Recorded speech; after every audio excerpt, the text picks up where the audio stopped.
एक समय की बात है। भगवान बुद्ध एक शहर में प्रवचन दे रहे थे। उन्होंने प्रवचन के बाद आखिर में कहा, जागो, समय हाथ से निकला जा रहा है। इस तरह उस दिन की प्रवचन सभा समाप्त हो गई। सभा के बाद तथागत ने अपने शिष्य आनंद से कहा, थोड़ी दूर घूम कर आते हैं। आनंद भगवान बुद्ध के साथ चल दिए। अभी वे विहार के मुख्य द्वार तक ही पहुंचे थे, लेकिन वहीं पर रुक गए।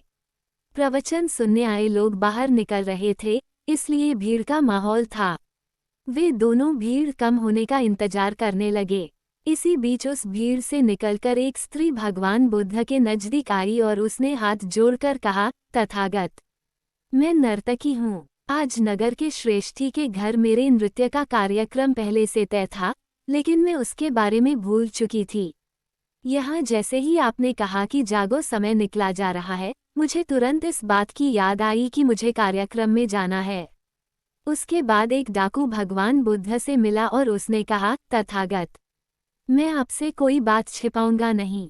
मैं भूल गया था कि आज मुझे एक जगह डाका डालने जाना था, पर आज उपदेश सुनते ही मुझे अपनी योजना याद आ गई। इस तरह एक बूढ़ा व्यक्ति भगवान बुद्ध के पास आया और उसने कहा, तथागत, जिंदगी भर दुनिया भर की चीजों के पीछे भागता रहा। अब मौत का सामना करने का दिन नजदीक आता जा रहा है। अब मुझे लगता है कि सारी जिंदगी यूं ही बेकार हो गई। आपकी बातों से आज मेरी आंखें खुल गई।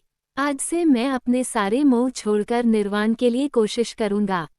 जब सब लोग चले गए तब भगवान बुद्ध ने कहा, आनंद, ध्यान दो, प्रवचन मैंने एक ही दिया, लेकिन उसका हर किसी ने अलग अलग मतलब निकाला।